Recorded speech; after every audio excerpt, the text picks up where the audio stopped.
අන්තවාදයේ කුරිරු දල ඇති වහප්වාදයේ රුදුරු විස ඇති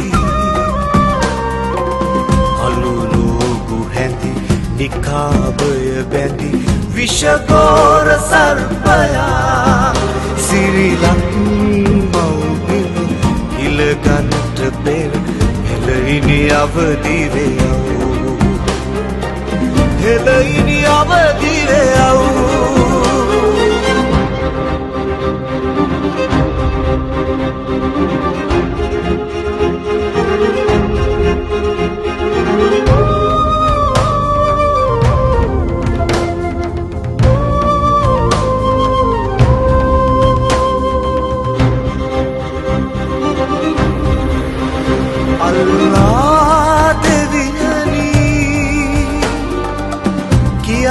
අපහට ඔබ දෙසුවේ මේ මුර්ගවාදයද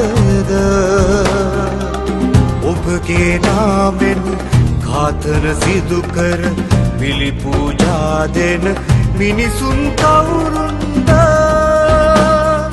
හිලෙනි පෙරට වරයෝ අන්තවාදේ ගෝර සර්පයා තුටු තැන නසාදමෝ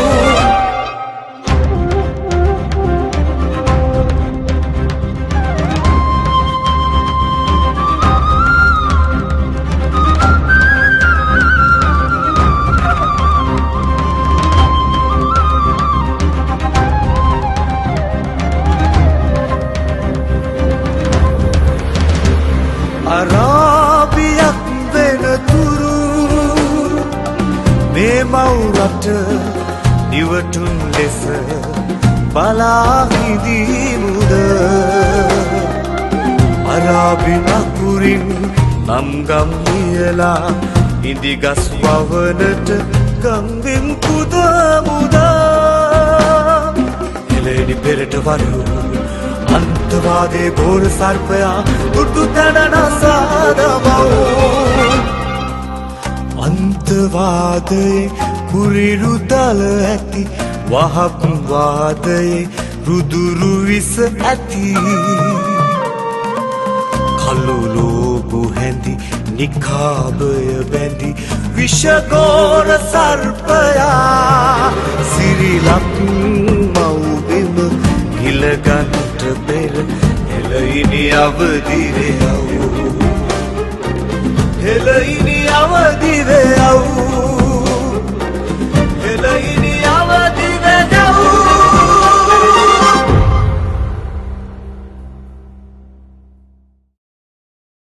ආදරණීය සිංහලයිනි ආදරණීය ඥාතිවරුනි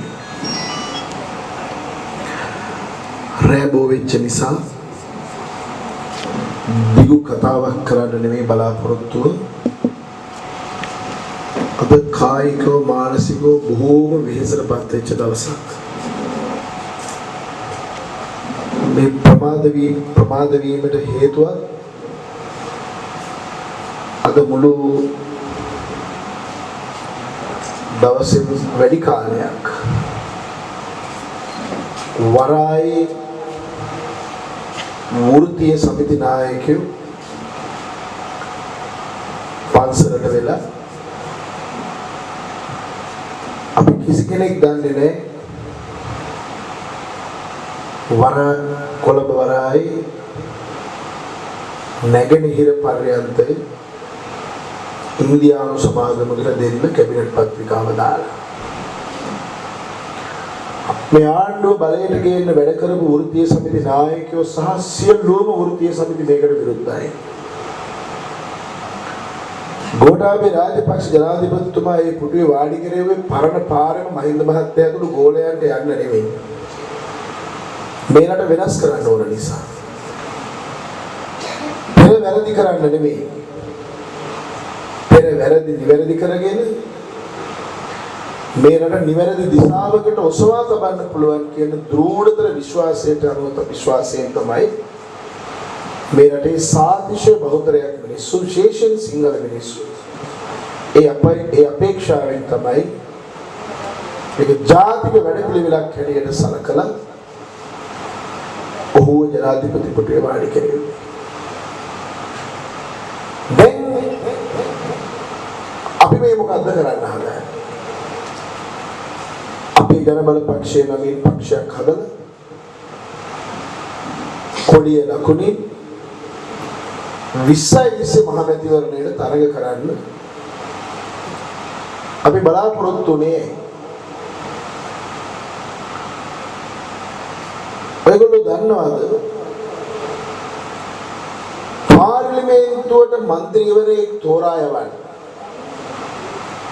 පාර්ලිමේන්තු മന്ത്രി කෙනෙක් හදන්න අපේ බදු මුදල් වලින් ලක්ෂ 500ක් මෙවර මහමැතිවරණය සඳහා ලක්ෂ කෝටි 1000ක් ලක්ෂ වලින් කොච්චරද කොටිදක් මහත්තයා කෝටි 1000ක් වුණා කෝටියකට ලක්ෂය 100යි එතකොට ලක්ෂය කොච්චරද ලක්ෂය ඒක තේරෙන්නේ එකක් අලුකුයි නේද ලක්ෂ 500ක් වියදම් කරනවා മന്ത്രി කෙනෙක් හදන්න ඒ කාගේවත් මේ අම්මගේ අප්පගේ බූදල් නෙවෙයි ඔයගොල්ලෝ හඳුන්කූරු පැකට් එකේ සිට පහන් තිරේ ගිනි පෙට්ටිය දක්වා හාල් කිලෝ 5 පරිප්පු 500 දක්වා සෙමන්ට් ටින් එක දක්වා අපි ගෙවන බදු මුදල් තමයි මේ മന്ത്രിවරයෙක් හදන්න වියදම් කරන්නේ. පාර්ලිමේන්තුව කියන්නේ මොකක්ද? රටක පාර්ලිමේන්තුව තමයි නීති සම්පාදනය කරන්නේ. ඒ රටේ මිනිස්සුන්ගේ අනාගත දිශානතිය තීරණය කිරීම සම්බන්ධයෙන් තීන්දුව తీරන ගන්න. අනපනත් සකස් කරන්නේ. ලෝකයේ හැමුවේ අපි මොන තැනද පවතින්න ඕන කියලා සරසුම් කරන්නේ. ඒ වගේම මේ ජාතියට තියෙන අනතුරු පළවා හැරලා ජාතියක් විදිහට මේ ජාතිය ආරක්ෂා කරගන්නේ කොහොමද කියලා මේවනේ කතා කරන්නේ. අද වෙනකොට මොනවද කතා කරන්නේ? භේදයකින් තොරව පක්ෂ විපක්ෂ භේදයකින් තොරව මේ ඔක්කොමලා නිල් පාට කොළ පාට කියලා ભેදයක් නැතුව මේගොල්ලෝ අවුරුදු 5 පාට බලය අරගෙන නොඑක් විදිහේ සන්දාන හදාගෙන රටේ සම්පත් අපට අහිමි කරමින් ඉන්නවා. මේක තමයි ඇත්ත. නමුත් අවාසනාවකට රනිල් වික්‍රමසිංහ කරනකොට වැරදි. මහින්ද මහත්තයා ඒකම කරනකොට ඒකට අපිට විරුද්ධ වෙන්න බෑ. හාපෝ ද්‍රෝහියෝ මේ මොකක් හරි කාගේ හරි කොන්ත්‍රාත් එකක්. විකිනීම කවුරු කළත් වැරදි. ඒක කියන්න හුඟක් අයට බෑ. ඇයි? දේශපාලනිකව වහල්.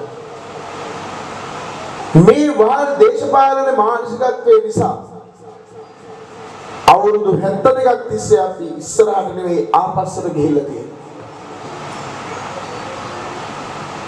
ඒක නිසා මේ රට ඊටාම නරක තැනක තියෙනවා. අපි බලාපොරොත්තු වුණා ජාතික නායකයෙක් රටට හදලා මෙරටේ සිංහල ජනතාවගේ අතේ තියෙනවා ඡන්ද ලක්ෂ 110ක්. අපේ වැඩපිළිවෙල උනේ මේ සුළු ජන වර්ගවල බලහත්කාරයෙන් යට වෙන්නේ නැතුව ඒගොල්ලන්ට අල්ලස් නොදී තවදුරටත් කප්පන් නොදී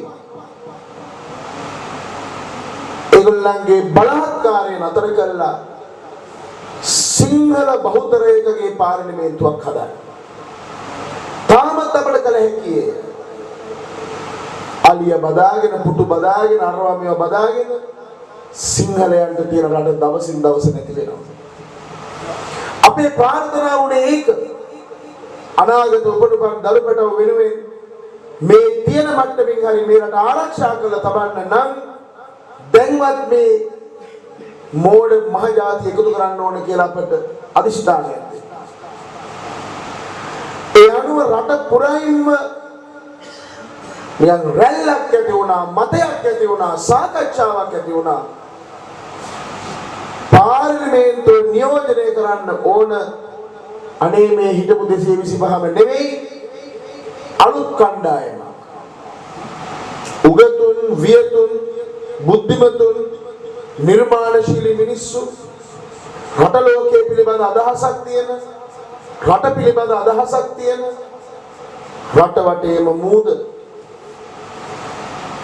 රට මැද කඳුපන්ති, ගංගා ධාරා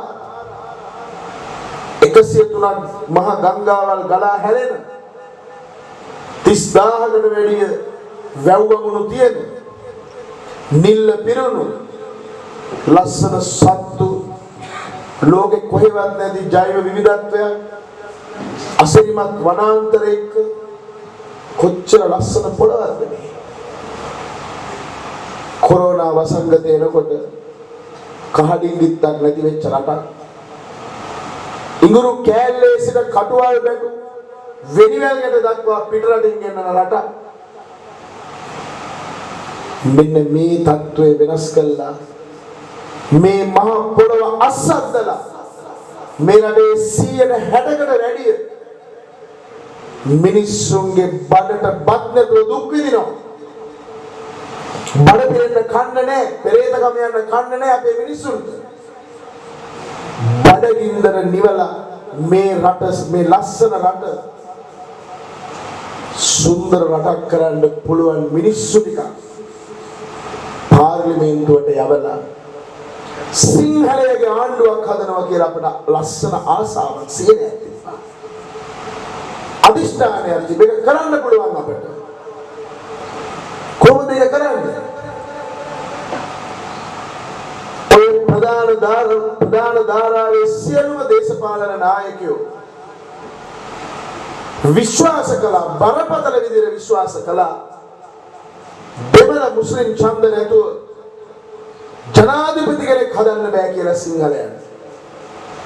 ඒ මිත්‍යාව පරාජය කෙරුවේ අපි.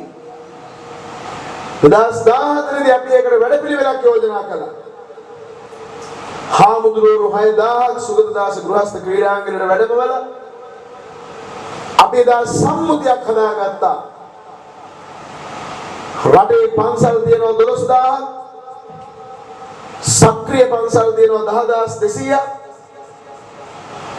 ඒ පන්සල් වලින් පන්සල් 7000ක් අපි සංවිධානය කරගත්තොත් එක අරමුණකට මේ පන්සල් වල මිනිස්සු ටික සතර පෙරුවේ දායකයන්ට කතා කරලා එක පන්සලකින් ඡන්ද 1000ක් හැදුවොත් 7000 වැඩි කරලා බලන්න 1000 ඡන්ද 70 ලක්ෂයක් 70 ලක්ෂයක් ඡන්ද හදන්න පුළුවන් කියලා අපි ගණන් කළා කැට කියලා පෙන්නනවා.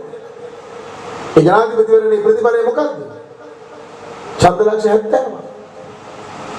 බොහොම පොඩි ප්‍රමාණයක් අඩු වුණා. කරන්න පුළුවන්. මේ වට්ටල ඉන්න මිනිස්සු නැගිටවලා නිර්වින්දනය වෙච්ච මිනිස්සුන්ට පණ දීලා හැම අතින්ම රෝගී වෙච්ච සමාජය නිරෝගී කරලා මිනිස්සුන්ගේ ආකල්ප වලට කතා කරලා ඔළුවට පපුවට කතා කරලා කිව්වොත් බලට තියෙන රට මෙන්න මේ අනතුරකයි තියෙන්නේ, කරුණාකරලා මේක කරපල්ල කියන හාමුදුරුවෝ කිව්වොත් අහන්නේ නැද්ද? නමුත් අවාසනාවක මහත් නාම යෝජනා කැදෙව්වා.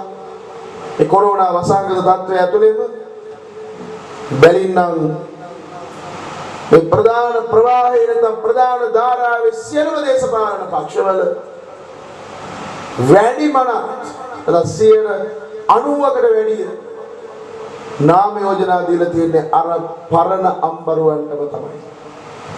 අර පරණ 70ටමයි. එතන අපේ නෑදෑයොත් ඇති. අපේ හිතවතුනුත් ඇති. හැබැයි මතක තියාගන්න මේ සිග්නල් කණු වගේ අත උස්සන්න කියනකොට උස්සන පල්ලෙහාට දාන්න කියනකොට පහළ දාන සිග්නල් කණු වගේ මේ මුග්ධ දේශපාලකයන් අපිට ඇති පළක් නැහැ. අනේ අපරාධ මේ තුනෙන් දෙක හදා ගන්න තියෙන එක නේද? හරි මහන්සියක් ගන්නවනේ මේ බෝට්ටුවේ කට්ටිය තුනෙන් දෙක හදා ගන්න. තුනෙන් දෙක නෙවෙයි තියෙන වෙලා දිනේ දැන්. ඇයි? වැඩිපුර බලය ඉල්ලන්නේ වැඩිපුර හොරාකම්. මේක නැවැද්දුවේ නැත්තම් විශාල අනතුරකට වැටෙනවා. මේක තේරුම් ගන්න. අපි අරගෙන බැලුවොත් මහින්ද මහත්තයාගේ පාලන කාලේ අපි එතකොට ගෞරවයක් තියෙනවා. මරණකම්ම සදාකල් මේකේ හිතේ තියෙනවා. මේ යුද්ධේ ජයග්‍රහණය කළා දීලා ඒ ගෞරවය අපිට තියෙනවා. හැබැයි එතුමගේ සහචාරය සහ ඇතැම් ප්‍රතිපත්ති මාරාන්තිකයි මේ රටට මතක තියාගන්න. ඒක අපිට එළිය කියන්න බෑ. කිව්වම අපි ද්‍රෝහියෝ වෙනවා. ඇයි මහින්ද කියන්නේ ආගමක් මේ රටේ. බලන්න එතුමගේ 2005 2010 කාලේ අපි 2005 ජනාධිපති කළා. ඔයගොල්ලන්ගේ වේදිකාවලට රැකලා නෙමෙයි. අපිට තිබුණ ජාතික මතය. ඒ ජාතික මතය තුල එදා ප්‍රතිපත්ති සකස් කරනකොට ඒකීයභාවය කියන එක දාලා දලදා හාමුදුරුවෝ ළඟ හිස නමලා දියුරුමකට අස්සන් අරගෙන තමයි පුටුවේ වාඩි කෙරෙන්නේ. ඒකීයභාවය කියලා තිබුණේ එතකොට යුද්ධය කළ හැකි කළ යුතුයි කියලා අපි 1998 ඉඳලා හදපු ඒ මතයට මේ රට ගොනු කෙරුවා. ත්‍රස්තවාදයේ පරාජය කළ යුතුයි පරාජය කළ හැකි කියලා. ඒක ජයග්‍රහණය කෙරුවේ 2009 නන්දි කඩාල් වල. ඒගොල්ලෝ ඒ බෙදා හදාගෙන ගත්තා කියලා අපිට කිසි මේ තරහක් නැහැ අරුවක් නැහැ. හැබැයි බලන්න එතනින් පස්සේ යුද ජයග්‍රහණයෙන් පස්සේ බලය අසීමිතව හම්බුණා. 2010 ඉඳලා 2015 වෙනකන් කාලය තනිකරම මහරජාණෝට ඇඳලා මුළු රටේම කටවුට් ගාලා මිනිසුන් අප්‍රසන්න වුනේ නැද්ද? මිනිසුන් අප්‍රසන්න වුණා. කරන්න තියෙන නොයෙක් දේවල් කළා ඒ කාලේ. පාලනය කරගන්න බැරි වුණා. බල කාමග්නිය දැවුණා. අවසානයේදී පෙරදුනේ ඇත්ත වශයෙන්ම මහින්ද මහත්තයා මේ රට ඒගොල්ලන්ගේ ගත්ත ඇතැම් ක්‍රියාමාර්ග නිසා. ඒ නිසා අපිට තේරෙනවා දැන් මේ දෙගොල්ලම කරන්නේ එකම වැඩපිළිවෙල. දෙගොල්ලම යන්නේ එකම පාරක. අනේ අපි රැවටෙනවා අලුත් වර්ණ අලුත් ලාංඡන අලුත් තේමා පාන දාගෙන ආපුවම අපි රැවටලා ආපහු ඒගොල්ලෝ මොසවා තබලා ආයි කුණු හම්බෙන් බැන බැන ඉන්න අවුරුදු 5. ඒ නිසා මතක තියාගන්න අපි මේ කරන වැඩපිළිවෙල කාගේවත් ඡන්ද කඩන එකක් නෙවෙයි. අපිට තියෙන ඡන්ද කැඩීම පිළිබඳ ප්‍රශ්නයක් නෙවෙයි. අපිට තියෙන්නේ සිංහලයන්ට තියෙන එකම රට පිළිබඳ ප්‍රශ්නයක්. මේ ජාතිය පිළිබඳ ප්‍රශ්නයක්. ඒ ගිය සතියේ කවුරුත් දන්නේ නැහැ. මෙතුක්කල් උපෙන්න සාදිගේ සිංහල කියලා ජාතිය මොකද්ද කියලා අහුවම සිංහල කියලා තිබුණා. ඒකේ විවාහකද අවිවාහකද කියලා අහනවා. වයස අහනවා. රැකියාව අහනවා. හොඳ සංගීත පිළිවෙල. එකපාරට මේ ජාතිය අයින් කළා දැන් ශ්‍රී ලාංකේය ජාතියක් ගැන කතා කරන්න හොදද? කාගේ උමනාවකද? අවුරුදු 2000 ගණනක් ලිඛිත ඉතිහාසයක් එක්ක ගලේ කොටපු මකන්න බැරි තැන්වල සටහන් තබපු ජාතියක් අර. ලෝකේ හැම රටකම නෑ ජාතීන්. ජාතියක් කියලා හඳුනගන්නේ ප්‍රධාන ලක්ෂණ දෙකකින්. ඒ තමයි මේ මිනිස්සු ගොඩනගපු සංස්කෘතියක් තියෙන්න ඕන. ඒ මිනිසුන්ට අනන්‍ය භාෂාවක් එක ගොඩනගපු ශිෂ්ටාචාරයක් තියෙන්න ඕන. අපි මේ රට ඓතිහාසිකව ජනාවාස කරලා තියෙනවා. සංස්කෘතියක් ගොඩනගලා තියෙනවා. වැව මත පදනම ගොඩනගපු වාරි ශිෂ්ටාචාරයක් තියෙනවා. ලෝකේ කිසිම රටක නැති. අද බටහිර යුරෝපෙන් ජල කළමනාකරණය පිළිබඳ සොයන වියතුන් විද්‍යාඥයින් ලංකාව තමයි භූමිය කරගෙන තියෙන්නේ. මේ වැව් ශිෂ්ටාචාරය ගොඩනගලා තියෙන්නේ කොහොමද කියලා බලන්න. එහි ජාතිය අද මේ සුළු ජනවර්ගවල බලහත්කාරයට යට වෙලා දැන් ජාතිය අයින් කරන්න හදනවා. උන දකින්න ඇති ප්‍රවෘත්තිවල දැන් ශ්‍රී ලාංකේය ජාතිය යකෝ ශ්‍රී ලාංකේය ජාතියේ සංස්කෘතිය මොකක්ද? ශ්‍රී ලාංකේය ජාතියේ ආහාර රටාව මොකක්ද? ශ්‍රී ලාංකේය ජාතියේ භාෂාව මොකක්ද? අපි ඔක්කොම අතාරිනවා. ජාති අතාරිනවා, ආගම අතාරිනවා. අපට ජාති ભેද එපා, අපට ආගම් ભેද එපා. මේ පක්ෂ දෙකේම ඉන්න මහා බූරුව ටික ඇවිල්ලා හපෝ අපි එකට ඉමු ඔක්කොම මෙහෙමයි කැපුවත් ඔක්කොම ලේ ඔක්කොම එක තමයි. හැබැයි අනෙක් සුළු ජනවර්ග ඔක්කොම මුස්ලිම් කාරයෝ උන්ගේ ආගම අනුව ඒගොල්ලන්ගේ නීති හදාගෙන වෙනම කලාප බෙදාගෙන මේ ජාතියට අභියෝග කරනවා මාරාන්තිකව ඉන්නවා. මුං ජාතියත් ඉවත් කරන්න හදනවා. අනාගතයේදී මතක තියාගන්න සිංහලයෝ කල්ලතෝන වෙනවා මේක කරන්න ඉඩ දුන්නොත්. අපර තියෙන වේදනාව පනත් පාර්ලිමේන්තුවේ සම්මත කරපු ඇතැම් මන පනත් කියවනකොට ඇස්වලට කඳුළු වෙනකොට දුක් මහත්මයා දන්නවද? ඒ තරම් මාරාන්තික පනත්. මම ඒව ගැන හුඟක් කාලේ විඩංගු කරන්න බලාපොරොත්තු වෙන ඒව ගැන කියන්නේ ඉතාම කෙටියෙන් කියන්න තියෙන්නේ. මේ වතාවේ මේ රැස්වලා ඉන්න ඇත්තෝ තුනුරුවන්ගේ නාමයෙන් මේ ජාතික වැඩපිළිවෙලට හයිය දෙන්න ඕන. ඒක ඉල්ලීමකට වඩා අනම් මං උපන් ජාතිය වෙනුවෙන්. ඇයි? ඔයගොල්ලන් ඊයේ පෙරේදා මේ දවස්වල දිගින් දිගටම පාර්ශ්ව ප්‍රහාරයේ සම්බන්ධයෙන් කොමිසම දිහා බලන් හිටියා නම් ඒ කොමිසමේ හෙළිදරව් වෙන කරුණු දැක්කනම් සිංහලයේ කැඩෙන මන් දන්නේ දරන්න පුළුවන් වෙයිද කියලා. හරිනම් අද පාරවල් වලට අපි බැහැලා උද්ඝෝෂණ කරන්න ඕනේ. හැබැයි මිනිස්සුන්ට දැනෙන්නේ නැහැ මිනිසුන් මරලා හැංගීම් වලින් මරලා ජාතිකත්වයේ මරපු ජාතියක් අපි. ඒ නැගිට ගන්නත් බෑනේ 88 89 70 71 දුන්නනේ නැති වෙන්නම නේද? ඒ නිසා ජාතිකත්වයේ මරපු ජාතියක් ලේසියෙන් නැගිටවන්න බෑ. ඒ නිසා තමයි මේ වහල්කම මතක තියාගන්න මේ අපට පෙන්නන මේ කොන්ක්‍රීට් සංවර්ධනය නෙවෙයි සංවර්ධනය. ඒවා මහ ලොකු දේවල් නෙවෙයි. ජාතිය සංවර්ධනය කිරීමයි වැදගත්. ජාතිය පොහොසත් කරන්න ඕන අධ්‍යාපනයෙන් ආර්ථිකයෙන් නේද?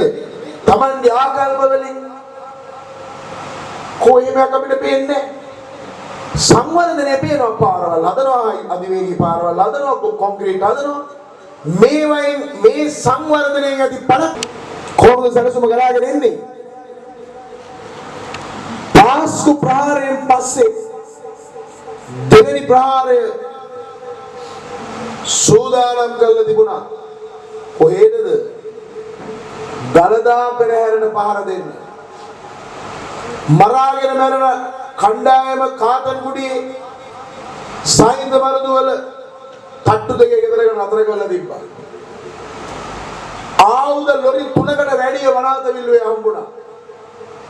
දළදා පෙරහැරට පහර දෙන්න. මේ දවසකින් දෙකකින් තුනකින් වෙච්ච ඒවාද? නෑ. ඉවරස් කරන්න බෑනේ ආයුධ. ඊළඟ සැලසුම මොකක්ද? එකවර ගම්මාන 500ක් කපන්න සැලසුම් කරලා තිබ්බා. රටවටා පල්ලි වලට කඩු බෙදුවේ ඒ අදහසින් කියලාද කොමිසමේ කියලා දෙනවා. එකවර ගම්මාන 500ක් කපන්න. දැන් ඒ හෙළිදරව් මේ ළඟදී උනේ පාසු ප්‍රහාරයෙන් පස්සේ ගම්මාන 500ක් එක රැයක කපන්න ඉන්නවා කියලා ඇත්ත වශයෙන්ම මට 2014 තොරතුරු දුන්නේ මේ දික්වැල ප්‍රදේශයේ ෂෙයික්වරයෙක්. මම මේ තොරතුරු ටික ගන්න දික්වැලට ආවේ එළි වෙන ජාමේ රෑ 1:00ට. එමිණිය එන්න බෑ කිව්වා මහා දවාලේ. රාත්‍රියේ එන්න බෑ කිව්වා. එයා මරයි කිව්වා. සරසු මට කිව්වා. මම ගිහිල්ලා දවස් දෙකකට පස්සේ ගෝඨාභය රාජපක්ෂ මහත්මයාට ඒ ආරක්ෂක ලේකම් හැටියට මේ තොරතුරු කිව්වා. මේක තමයි ඇත්ත. ඒ නිසා තමයි මේ කාලේ හද කකියන වේදනාවෙන් කෑ ගහලා කිව්වේ මහා විනාශයක් අතලඟ මේව ගැන උනන්දුවෙන් බලලා වැඩපිළිවෙලක් හදාපල්ලා කියලා. ඒ කාලෙත් අපිට කිව්වේ මේ මහින්ද මහත්තයාගේ ඡන්ද කඩන්න මේක මොකක් හරි කුමන්ත්‍රණයක් වෙන්නේ නැති අනාදී වශයෙන් මේ ඇත්ත කතාව හෙළිදරව් කරගන්න අපිට අවස්ථාවක් ලැබුණේ නැහැ. අද කරුණු වාර්තා වෙලා තියෙනවා 2027 දී මේ රට සම්පූර්ණයෙන් අල්ලන සලස්මත් ඒගොල්ලන්ට තිබුණයි කියලා. මතක තියාගන්න යුද්ධෙන් පස්සේ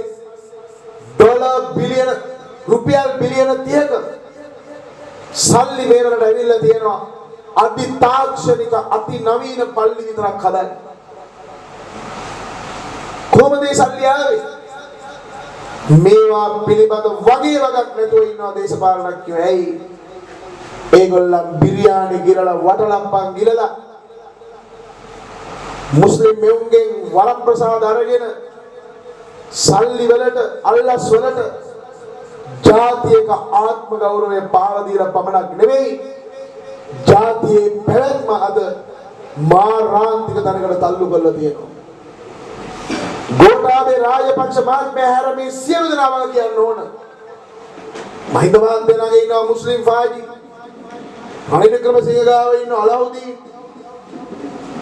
අනුර කුමාර දිසානායක ළඟ ඉන්නවා ඊබ්‍රහීම්. සියලු දේශපාලන නායකයෝ කොටු කරලා ඉවරයි. එතකොට මේ රට තුළ ක්‍රියාත්මක වෙනවා වැඩපිළිවෙළවල් දෙකක් මේ රට අල්ලා ගැනීම සඳහා. එකක් තමයි චින්තන ජිහාදය.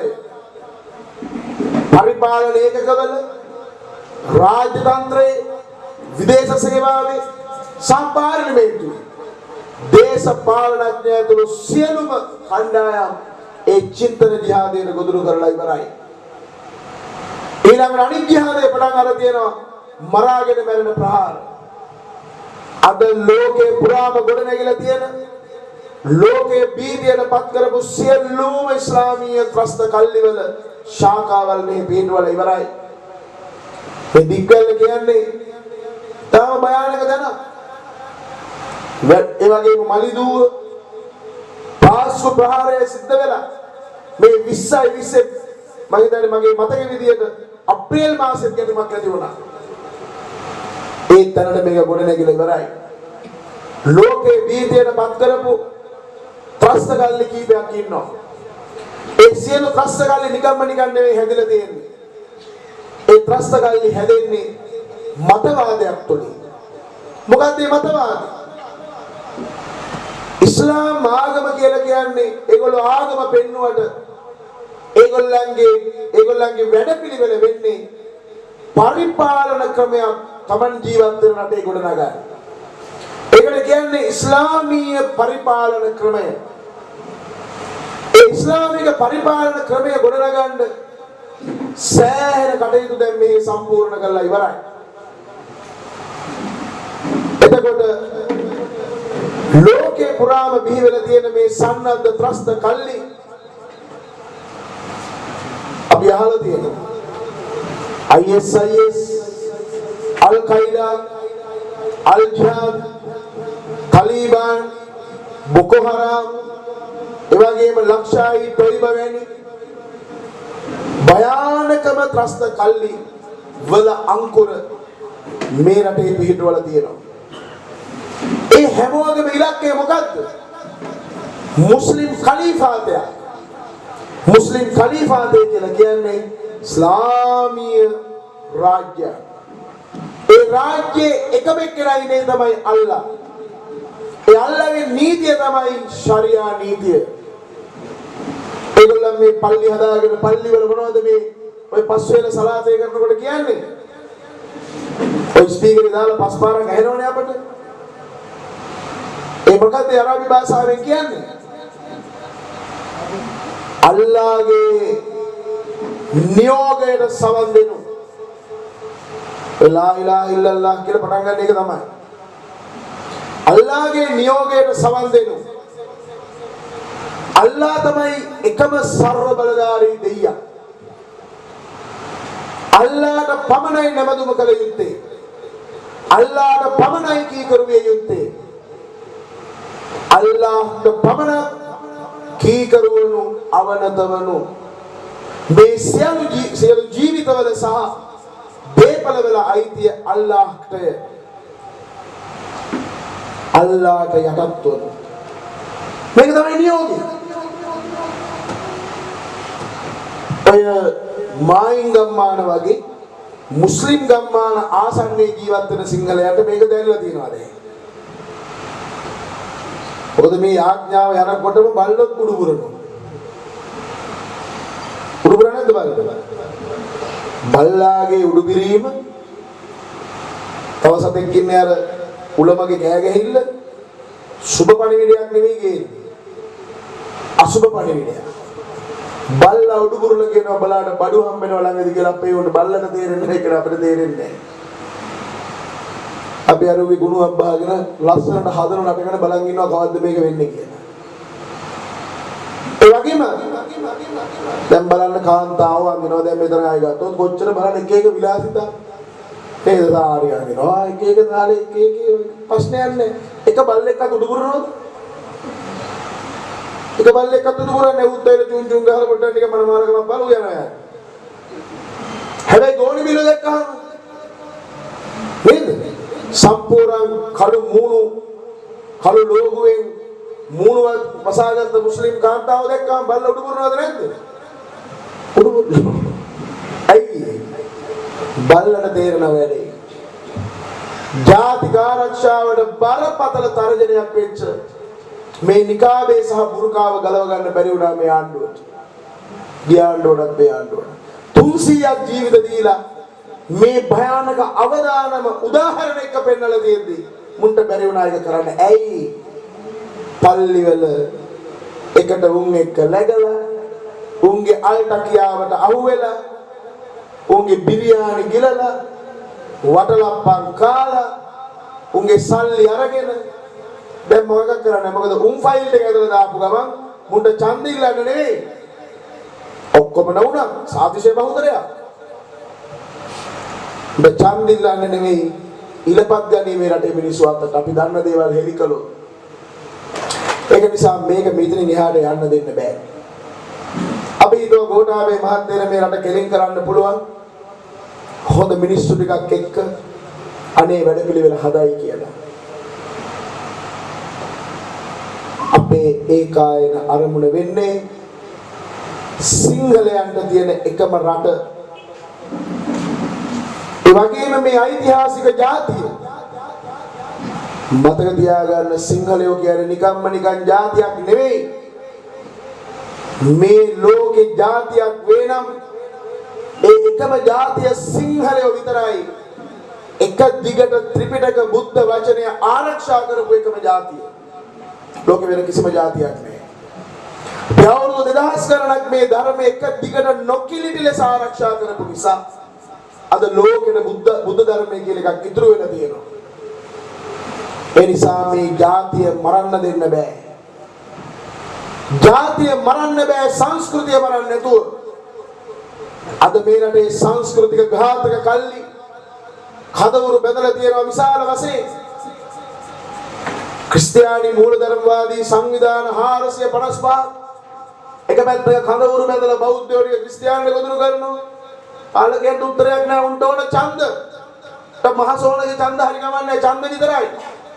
උන් බලන්නේ මේ ජාතියට මොකද වෙන්නේ? ශාසනයට මොකද වෙන්නේ? මොකුත් ඕනේ නැහැ. අනිත් පැත්තේ ලෝකේම බීජයටපත් කරපු සියලුම ඉස්ලාමීය ත්‍රස්ත කල්ලි කදවුරු බැඳලා තියෙනවා වෙන පැත්තක. අපි පිළිගත්තත් නැතත් මේ රට දැන් රටවල් දෙකක් මතක තියාගන්න. මේ ආපු මේ හමුදාවේ ඉඳලා අතපය කුඩු කරගෙන මේ ඉන්නේ. මේගොල්ලෝ 27000 ජීවිත දන් දුන්නා LTT ත්‍රස්තවාදියාගෙන් මේක බේරගන්න.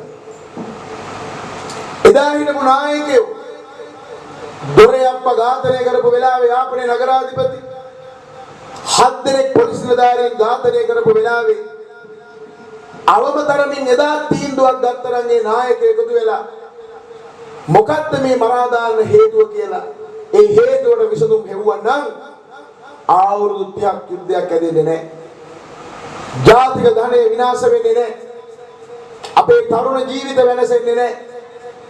මතක තියාගන්න LTT කියන එක සීමා වෙලා තිබුණේ උතුරටයි නැගෙනහිරටයි. උන්ට තිබුණේ ජාතික ප්‍රශ්නයක්. එතන ඇත්ත ප්‍රශ්නයක් තියෙනවා. භූමියේ ප්‍රශ්නයක් නෙවෙයි පරිපාලනමය ප්‍රශ්නයක්. ඒකටවත් උත්තරයක් උන්ට දෙන්න බැරි වෙලා තියෙනවා. දැන් මොකද කරන්නේ? රටේ බහුජාතිය වෙච්ච ඒ බහුජාතියේ භාෂාව සිංහල වෙච්ච අපට දැන් උන්ගේ සහයෝගයෙන් අපිට ඉගෙන ගන්නලු දෙමළ. දැන් වැඩි හොඳ අපි දෙමළ ඉගෙන ගන්න එකද අර සුළු කණ්ඩායමක් වෙච්ච උන්ට සිංහල උගන්නන එකද? මේක කල්පනා කරගන්න බැරි පාලකයෝ ඉස්ලාම් ආක්‍රමණය කොහොමද නවත්තන්නේ? අපිට තියෙන ගැටලුව එතන. දෙමළගේ ප්‍රශ්නය ජාතික ප්‍රශ්නයක්. මුස්ලිම් ආක්‍රමණය කියලා කියන්නේ ආගමික ප්‍රශ්නයක්. ජාතික ප්‍රශ්න වලට වඩා ආගමික ප්‍රශ්න කියලා කියන්නේ සංකීර්ණයි. ඒවා හරි සංවේදී. අද වරාය නෙවෙයි දලදා වරාය නෙවෙයි රටෙන් භාගයක් දුන්නකොත් ඇත්තද කවුද කරන්නේ අරගොල්ලෝ දාන්න කුවිස් ගානක් ගන්න. දැන් කුවිස් කියනේව දැන් ඇහිලා දැන් එච්චර අපිට ගානන්නේ. කවදාම ඇහෙන්නේ පාලකයා හදා එක්ක මිනිමාරු එක්ක හොරු තක්කඩි ඔය ටික ඔතෙන්ට වැටලා තියෙන්නේ. එතකොට දැන් ඉස්ලාම් ප්‍රශ්නය හමුවේ මේගොල්ලන්ට උත්තර නැහැ. මොකද මේ ගැන කියවීමක් නැහැ, හැදෑරීමක් නැහැ. මේගොල්ලෝ තේරුම් ගන්න ඕන නැත්තම් මේ පිළිබඳ අදහස මේ පිළිබඳ දැක්මක් තියෙන අපි මේගොල්ලන්ට තේරෙන හැටියට කියා දෙන්න ඕන. මේක දැන් එළිය කිව්ව අවුරුදු 20ක්. බලක් නැහැ. අපි කියනවා මිනිස්සු අහන් ඉන්නවා අනේ හොඳයි කියනවා ඔච්චරයි ඉන්නේ කියනවා. අපි දැන් කාම වඳිනවා අතපත ගන්නවා. අරුන් පාර්ලිමේන්තුවට ගිහිල්ලා අල්ලාස්ටි ගානගෙන වැඩේ ෂෝක් එකට කරගෙන යනවා. ඒ නිසා මම බරපතල විදිහට විශ්වාස කළා අපි අකමැති වුණා. කැපකිරීමක් කරන්න වෙනවා ජාතිය වෙනුවෙන් මේ ජාතිය වැටෙන අනතුරු පෙනිපෙනි ඇස් පරාපිට පෙනිපෙනි ඒ පිළිබඳව හැදෑරීමක් එක්ක ඒ තොරතුරු තියාගෙන අපි නිකන් නිහඬව හිටියොත් අනේ ඕන දෙයක් කරගත්ත දෙන් කියලා ඒක අපේ මහානකම නෙවෙයි. ඒ නිසා මේ මහානකමයි වට මේ මොනවාද වඩාපතයි කමඨහනයි පැත්තකින් තිබ්බේ මේ ජාතිය බරපතල අනතුරක නිසා වහ නීති හදන්න ඕන. ඉස්ලාම් ආක්‍රමණය හමුවේ අපේ විකල්ප දෙකයි තියෙන්නේ. එක්ක මුස්ලිම් වෙන්න ඕන නැත්නම් අපි මැරුම් කන්න ඕන. මේක මුළු රටම පිළිකාවක් වගේ ගිලගෙන තියෙන නිසා මේක හමුදාව හිටියා කියලා මේක පාලනය කරන්න බෑ. මොකද ඉස්ලාම් මන්තවාදියා කියලා කියන්නේ මරාගෙන මැරෙන ඇවිදින බෝම්බයක්. උන්ට විධානය ආපු ගමන් පුපුරව ගන්නවා. තන නොතන නෑ. ඒවයි නෑ කිසිම මානව දයාවක්. අර පාස්කු ප්‍රහාරයෙන් අපි මොනවද දැක්කේ? එතන බැලුවද නිල් පාටද කොළ පාටද රතු පාටද වැඩි හිටියද පුංචි දරුවද ගැබිණි මව්වරුද මේගොල්ලෝ ක්‍රිස්තියානිද කතෝලිකද බෞද්ධද හින්දුද මොනවත් නැහැ පුපුරගත්තා. මොකද උගේ විශ්වාසය අල්ලා පමණයි. ඒක තමයි තව්හීද් කියලා කියන්නේ. ඒ තව්හීද් වාදයේ භයානක එකක්. අද මේ රටේ 90%කට වඩා වහබ් වාදයට ගොදුරු වෙලා ඉවරයි. ඒ වහබ් වාදය හඳුනගන්නේ කොහොමද? පාසල් වෙනකොට මද්රසා පාසල්, විශ්වවිද්‍යාල වෙනකොට ශරියා විශ්වවිද්‍යාල, බැංකුව ඇතුලේ වෙනම බැංකු පද්ධතියක් ඉස්ලාමික් බැංකින්, උසාවිය ඇතුලේ උසාවි 68ක් කාති උසාවි, සංස්කෘතියෙන් අරාබි වෙලා පාසල් ටික අරාබි පාසල් වෙලා නීතිය ශරියා නීතිය වෙලා සාරි පොටෙන් ඔළුව වහගත් අම්මලා කළු ලෝකයේ ඇතුළේ හිර වෙලා මේ තමයි වහාබිසම් මේ ඇස් පන අපිට මේක සැරිසරද්දි ප්‍රදර්ශනය වෙද්දිවත් මුන්ට අදහසක් නැහැ මේක තලලා දාන්න ඒ නිසා අපේ ජනබල පක්ෂය තුල අපට ඒ වරම ලැබුණොත් අපි දන්නවා මේ වෙනුවෙන් අරගල කරන්න ඔය පාර්ලිමේන්තුවේ මේ ඉස්ලාමික ආක්‍රමණය බලවත් කරන්න උන්ට දේශපාලන රැකවරණය දෙන්න සියලු ආකාරයේ නියමින් සහ අනියමින් ඒ කටයුතු සලස්සපු හැම එකාගේම කලිසම් වලින් ගලවලා මුන්ව නිරුවත් කරන්න අපට පෞරුෂය තියෙනවා. ඒක කරන්න ඕනේ මේ ජාතිය වෙනුවෙන්. ඒක තමයි අද දවසේ අපේ මහානකම. අපේ අතීත මුතුන් මෙත්තෝ Tamange අතටපත් වෙච්ච නිවන අතහැරියා. අපට මේ පොළව ආරක්ෂා කරලා තියන්න ඕන නිසා. ඒ හින්දා තමයි අද අපි බණහන්නේ. නිවන් දකින්න මඟ පාද ගන්න. නිවන කොච්චර ඈත වුණත් මං උපන් ජාතිය මට වැදගත්. ඇයි 5000ක් කල් මේ ජාතිය පමණයි මේ ධර්මයේ රකින්නේ. ඒ නිසා මේ සංස්කෘතික ආක්‍රමණය අපි නවත්තන්න ඕන. මේ සංස්කෘතික ආක්‍රමණය නවත්තලා වහ නීති පනවන්න ඕන. අවුරුදු 72ක් පරණයි මුන්ගේ දේශපාලනයේද එක පනතක් සම්මත කරගෙන නැහැ පාර්ලිමේන්තුවේ සිංහල බෞද්ධයගේ ආරක්ෂාවට දන්නවද? එක පනතක් සම්මත කළා නැහැ. ඒක නිසා අපේ වැඩපිළිවෙල වෙන්නේ සිංහලයට තියෙන එකම රටත් මේ ජාතියත් ආරක්ෂා කර ගැනීම වෙනුවෙන් අනපනත් හදපියව කියලා බල කරන් ඉස්ලාම් ආක්‍රමණය නවත්තන් ඒ වගේම මුස්ලිම් මන්තවාදයේ මොකක්ද කියලා හෙළිදරව් කරන් මේක ලේසි පාඩුවක් නෙමෙයි. ඒගොල්ලන්ගේ අන්තවාදයේ හරි දරුණුයි. දැන් අපේ අන්තවාදය මොකක්ද? බෞද්ධයන්ගේ අන්තවාදී කියනෝනේ. මොකද්ද බෞද්ධයන්ගේ අන්තවාදී? බෞද්ධයන්ගේ අන්තවාදය තමයි ජීවිතේ කලකිරුණාම ආරණ්‍යයකට ගිහලා භාවනා කරන්නේ. එතනින් එහාට මොකක්ද මරාගෙන මරන්නේ බුදුහාර වෙනුවේ? හාමුදුරුවෝ නම් ඒ පන්සල දාලා ආරණ්‍යයකට යයි. ගිහියෙක් නම් ඒ ආරණ්‍යයකට හෝ භාවනා යතනකට යයි. එතනින් එහාට අපේ අන්තවාදයක් නේ. හැබැයි ඉස්ලාම් අන්තවාදය කියන්නේ මොකද්ද? අන්න කියලා තියෙනවා කුරානේ. ඔළුව උස්සන්න දෙන්න බෑ. අපිට කිසිම chance එකක් දීලා නැහැ කුරානේ. 9:5 වදන්තිය කියන්නේ නුඹලා ශුද්ධ වූ මාස 4 පසු වූවහම පිළිම වන්දනා කරුවන් දුටු දර කපා කොටා ඝාතනය කරයි. නොයසේනම් මගරක සිට උන්ට පහර දෙයි. එම පහර දීමෙන් බීතියටපත් වන උන් ඉස්ලාමයේ වැළඳ ගන්නේ නම් පමණක් මුදා හරින්න අල්ලා මහා කාරුණිකයාය සමාව දෙන්නාය කියලා ලියලා තියෙනවා. කුරානේදී ඒතර මේ අපි විවෘතව කතා කරන්න ඕනේ නැද්ද? ඒකින්ද මේ සෙල්ලම ඉවර කරන්න ඕනේ. කවදා හරි සිංහලයන්ගේ අතට මේ රටේ පාලන බලය ගන්න ඕන. පුරාවස්තු ටික වනසනවා නම්, වැව් අමුණු ටික ගොඩ වෙනවා නම්, ඒවා ගොඩනගා ගැනීම වෙනුවෙන් අනපනත් සකස් වෙන්නේ නැත්තම් ඔයගොල්ලන්ට තේරෙන්නේ නැද්ද අපි මුන්ට බලය දුන්නට බලය ගත්තට පස්සේ මුන්ගේ පාලනය නිකන් සුදු අධිරාජ්‍යයට වඩා තදයිනේ. ඒව තේරෙන්නේ නැද්ද? දැන් ලෝකේ ඕනම රටක අපි ජපානයට ගියත්, ප්‍රංශයට ගියත්, ඉතාලියට ගියත්, ජර්මනියට ගියත්, චීනයට ගියත්, කොරියාවට ගියත් තමන්ගේ රටේ ප්‍රධාන ජාතියට සලකලා තමයි අනිත් ඔක්කොම. අපිට සිංහලෝ කියලා මොකක් හරි විශේෂයක් තියෙනවද මේ රටේ? හැබැයි සිංහලයාට නැති උණ්ඩ විතරක් ඇති අයිතිවාසිකම් ඕන තරම්. ඒ නිසා මහත්තුරුනි දැන් ඔළුව උඩින් පියාඹුවට කමක් නැහැ. ඔළුව උඩ කූඩු තරන්න දෙන්න බෑ. අනාගතේ අපේ උපනුපන් දරුපටවුන්ට මේ බිමේ වහල්ලු වගේ මරුන් ගන්න දෙන්න බෑ. ඒක නතර කරන්න ඕන. නතර කරන්න නම් අපි මේ පාදන දුෂ්ට බලලෝභී මුග්ධ අවිචාරවත් අවිද්‍යාත්මක දූෂණයෙන් පිරුණු ජාවාරංකාර බහුජාතික සමාගම්වල පදේර නැටවෙන රූකඩයන්ගෙන් කළු සුද්දන්ගෙන් රට බේරගත්ත වගේම මේක බේරගෙන මේක කෙලින් කරන්න ඕන.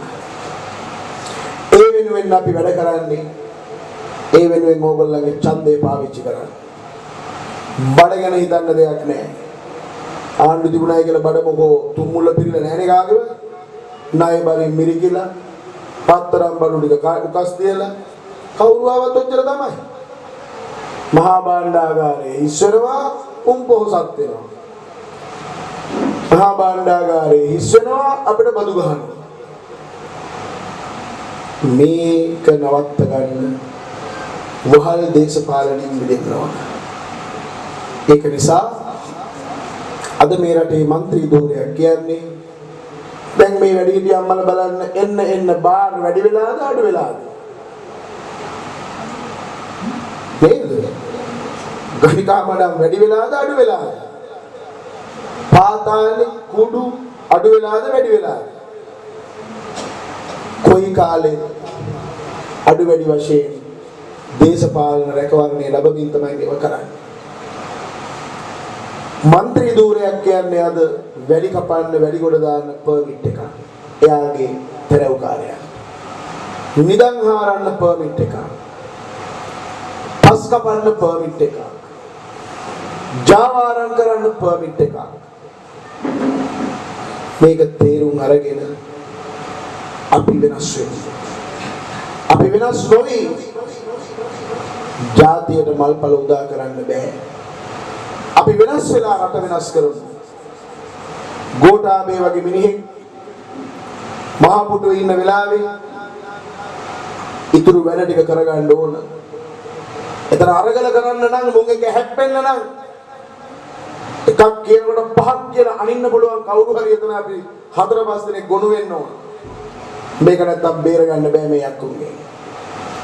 ඒක නිසා දැන් කොහොමත් මම තීරණය කරලා තියෙනවා. දැන් මේ දකුණේ හිටිය ඇති ඡන්ද දින්නත් නැතත් අනිවාර්යයෙන්ම නැගෙනහිරට යනවා. නැගෙනහිරින් තමයි මේ සිංහලයා නැගිටවන්න පටන් ගන්න ඉතින් පස්සේ. අද නැගෙනහිර 70%ක් පුරාවස්තු ඉවරයි. මුස්ලිම් මිනිස්සු බලන් ඉඳන් කැලෑ ටික සුද්ධ කරනවා. මං ගියේ 15 වෙනිදා නැගෙනහිර යනකොට පුරාවස්තු දෝසර කරනවා. ගෝඨාභය ආවයි කියලා නතර වෙලා නේ. මේ නිලධාරීන්ගේ දුර්වලකම. පානම්පත්තුවට ගියා. ලාහුගලට ගියා. මිනිස්සු අඬා වැටෙනවා. අඬා වැටලා කියනවා හාමුදුරුවනේ අපි යුද්ධෙන් බැට කාලෙ මෙච්චර ජීවත් වුණා. තාම අපට අපේ ඉඩමේ ඔප්පුව දීලා නැහැ. මේක තමයි ඇත්ත. ඒ නිසා වට්ටපු ජාතිය නැගිටවල වරද්දපු තැනින් නිවැරදි කළා. රෝගී වෙච්ච ජාතිය නිරෝගී කළා. උපනුපන් දරු පැටවුන්ට මේ පොළවේ ස්පර්ශය ලබන්න මේ සංස්කෘතික හේවනේ උන්ට හැදෙන්න එක එකාගෙන් තොකු වෙනුන් නොකා බීතියෙන් තොරව මේ රට තුල ජීවත් වෙන්න පුළුවන් පරිසරය අපි හදන්න ඕන. වං කියා ඉන්න නැතුව කෙලින්ම වම්බඩු කියලා මේක දෙකෙන් එකක් බේර ගන්න ඕන. අන්තවාදීන් හරියට හඳුනගෙන අපි සංස්කෘතිය අතහැරපන්. මේක කෙලින් කියන්නේ නැතුව මේක හුරුතල් කර කර නිකන් අපට අපේ හිස මත ගිනි පුපුරන්න දෙන්න බෑ තවත්. මේ සෝදුව හොඳටම ඇති. මම මීට වැඩිය කතා කරන්නේ නෑ. අද මේ සිද්ධ වෙමින් තියෙන දේ වරාය විකුණනවා කියලා දැන් අපි දන්නවා. දැන් 28 වෙනිදා ඒක සියලු වැඩසටහන් නවත්තන්න කිව්වේ. අරුන් ඇවිල්ලා බේරිල්ලක් නෑ අනේ හාමුදුරනේ මේක බේර ගන්න නම් හාමුදුරුවෝ එන්න ඕන. නොගිහිල්ල බෑ. ඒක ජාතික සම්පත. එච්චරයි ඉතුරු වෙලා තියෙන්නේ. අපේ ඒගොල්ලෝ රස්සාවට යන. බෙල්ල ගියත් 28 වෙනිදා එතන වාඩි වෙන්න වෙනවා. එහෙම කැපකිරීමක් මේ කරන්නේ අපේ සුඛ විහරණය උදෙසා නෙවෙයි. මෙරටේ හාමුදුරුවෝ ඉන්නවා ගොඩක්. ඇයි මෙයාලට මේ අපිට දින කැක්කුම නැත්තේ? වහල් පාරට කාපට් ටිකක් දැම්මහම පාන්සලේ ගොඩනැගිල්ල හදලා දුන්නාම මේ භෞතික කාරණා වලින් මුළු ආධ්‍යාත්මික කුඩුපට්ටම් කරලා තියෙනවා. අකුණු සන්නාහක වගේ දුක හිතනවා මේ සංඝයා වහන්සේලා හැසිරෙන හැටි. බුදුහාඳුරාගේ ගෝලය හොයන එක නොමල ගෙදරකින් අබෑටයක් හොයනවා වගේ. ඉන්නේ මහින්දගේ ගෝලය, රනිල්ගේ ගෝලය, අනුරගේ ගෝලය. බුදුහාමුදුරුවෝ ගුරුකට ගත්ත, බුදුහාමුදුරුවෝ චිත්තකය කොට ගත්ත, බුදුහාමුදුරුවෝ නායකය කරගත්ත වැඩපිළිවෙලකුයි අපිට ඕන. එතනදි විතරයි අපි රැකුනේ මේ හදන්නේ මේ වැඩපිළිවෙල. ජාතික වැඩපිළිවෙල දේශපාලන ව්‍යාපාරයක් බවට ධර්මපාලතුමාට පත් කරගන්න බැරි වුණා. එදා ජාතික ව්‍යාපාරයේ ගොඩනගපු අනගාരിക ධර්මපාලතුමාගේ ඒ ජාතික ව්‍යාපාරයේ නීල පෙරුමාල්ලගේ සහ තම්බි මුදියන්සේගේ પરම්පරාව අල්ලගත්තා. අදත් උන් තමයි අපිට ගහන්නේ. ඒගොල්ලෝ තමයි මේකට මාරුවට පාලනය කරන්නේ. ඒකට තමයි ධර්මපාලතුමා කිව්වේ සුද්ධ නෙවෙයි ප්‍රශ්නේ. සුද්ධ විසින් රට බාර දෙන කළු සුද්ධන්ගෙන් පරිස්සම් වෙයල්ලා කියලා. පැහැදිලි වල ලියලා තියෙන උන්ගේ බලය වෙනුවෙන් ඉපදින්නේ ඉන්න දියසේන කුමාරයලා තිබිරිගේ ඉදම මරා දාන්න පුළුවන් බව මේ කළු සුද්දන් ධර්මපාලතුමාගේ මේක. එදා ධර්මපාලතුමාට කරන්න බැරි වෙච්ච දේ අපේ යුගයේ අවමතරමින් උත්සාහ කරන්නවත් ඕන. ඒකයි මම කිව්වේ මහ පර්වතයක හැප්පිලා කුඩු වුණත් ඒක නම්බුයි. නිකන් නිවටම මේ රටේ ජීවත් වෙනවට වඩා අවුරුදු 100ක් නිවටම ජීවත් වෙනවට වඩා මුන්ට අකුණු සන්නාහක වෙලා මේ තක්කලිකමට ආශිර්වාද කර ඉන්නවට වඩා වැදගත් කෙලින් කතා කරලා වැඩපිළිවෙලක් හදලා සිංහලය වෙනුවෙන් මැරිලා ගියත් නම්බුයි. ඒක තමයි අපේ අදිෂ්ඨානය. ඒකින්ද ඔයගොල්ලෝ අපිට දැන් මාධ්‍ය නැහැ. කිසිම මාධ්‍යයක ඉඩක් නැහැ. පත්‍ර කෑල්ලක ඉඩක් නැහැ. ඇඩ් එකක් දාන්න සල්ලි නැහැ. මිනිස්සු හම්බ කරාට සල්ලි නැහැ නේ. මිනිස්සු සාක්කුවල දාගන්න බෑ. ප්‍රශ්න නම් කෝටියක් ගෙනල්ලා දෙනවා. ප්‍රශ්න විතරයි. ඡන්දේ උන්ට ප්‍රශ්න අපිට. එතකොට මේ සල්ලි කඳුත් එක්ක දේශපාලනේ හැසිරෙන අපිට ඉඩක් නැහැ අත්ත වශයෙන්. දැන් කොඩිදුවක් මාත්‍රේ පුළුවන් ය දප්පර පාර ලක්ෂ 5ක් දෙන්න පුළුවන්ද? 5 සෙකන්ඩ් එකකට ලක්ෂ 5යි. යන්තම් අර ගම්පහෙන් ඉදිරිපත් වෙලා ඉන්න අම්මා කෙනෙක් සල්ලි ටිකක් තියෙනවා. ඒ හිත දන්නවා අපි ඡන්ද ඉල්ලනවායි කියලා. නැත්නම් දැනගන්න විදියක් නැහැ. හැබැයි මුන්ට උණ ගැනෙන්න 6 වෙනිද ප්‍රතිඵලයේදී අපි 107ක් කඩ ඡන්ද ගත්තොත් එදාට හැමෝටම දරණ මණ්ඩ වෙනවා අපි ළඟ. ඒක නිසා අපි මේ කරන යෝජනාව හොඳින් තේරුම් අරගෙන අවබතරමින් මේ ඉන්න ඉලන්දාරි ආරට ටිකක් නමන එක අමාරු වෙයි නේද? හැබැයි මේ ඉලන්දාරීන්ට ලෝකේ තේරෙනවා ඔයගොල්ලෝ තරුණ දරුවෝ හැටියට මහන්සි වෙලා තව ඡන්ද 100ක් හදන්න. ආයි මාධ්‍ය වල නෑ අපිට. ඡන්ද 50 100 හදන්න කතා කරන්න මේ පණිවිඩය ගෙනියන්න. ඒක නිසා මම මීට වැඩි කාලය ගන්නේ නෑ. ඡන්ද පත්‍රිකාවෙත් අපි ඉන්නේ උඩ. ඒ කියන්නේ ජාතිය උඩ. නේද? මේ කොඩිය උඩ. හැබැයි හොඳට මතක තියාගන්න පල්ලෙහා බලන්න එපා. පල්ලෙහා බලපු ගමන් අර පරණ ලව් මතක් වෙනවා වගේ. පරණ පුරුද්දට කතරේ ගහන්න පුළුවන් එකේ වට. ඒ නිසා උඩ බැලුවොත් දැගත්ත ගමන් දින කොඩිය එකට කතරේ ගහන්න අපි ඊළඟ වැට්ටික් කරන්න. මේක වගකීමෙන් කියන්නේ තව දුරටත් මේ සූදුව කරන්න දෙන්න බෑ. ඉස්ලාම් ආක්‍රමණිකයාට මේ රට අල්ලගන්න දෙන්න බෑ. මාරාන්තික තැනක තියෙන හින්දා මේක මුදව ගන්න මේ වැඩපිළිවෙලට එකතු වෙන්න. මේක නිකන් දේශපාලන ව්‍යාපාරයක් නෙවෙයි. ලහි ලහියේ පටන් ගත්තත් අපේ ඉලක්කය සහ අපේ අරමුණ අපේ අදිෂ්ඨානය වෙන්නේ සිංහලයන්ගේ අතට මේ කළු සුද්දන්ගෙන් පාලන බලය ගන්න. ඒක 20යි 25 කරන්න බැරි වෙන්න පුළුවන්. හැබැයි 20යි 30යි බලා ගන්න මොකද්ද වෙන්නේ කියලා. එදාට තමයි මේ රටේ සිංහල මිනිස්සුන්ට සන්තෝෂෙන් විදා ගන්න පුළුවන් පරිසරය හැදෙන්නේ. ඒක කරලා තමයි අපි අපේ හුස්ම ටික හෙලන්නේ. ඒකට අදිෂ්ඨානයක් අපිට තියෙනවා. මේ රට ගැන දැක්මක් අපිට තියෙනවා. දැක්මක් සහිත මිනිස්සු ටික දෙනෙක් හරි අපිත් එක්ක මේ වේදිකාවට ගොඩ වෙලා තියෙනවා.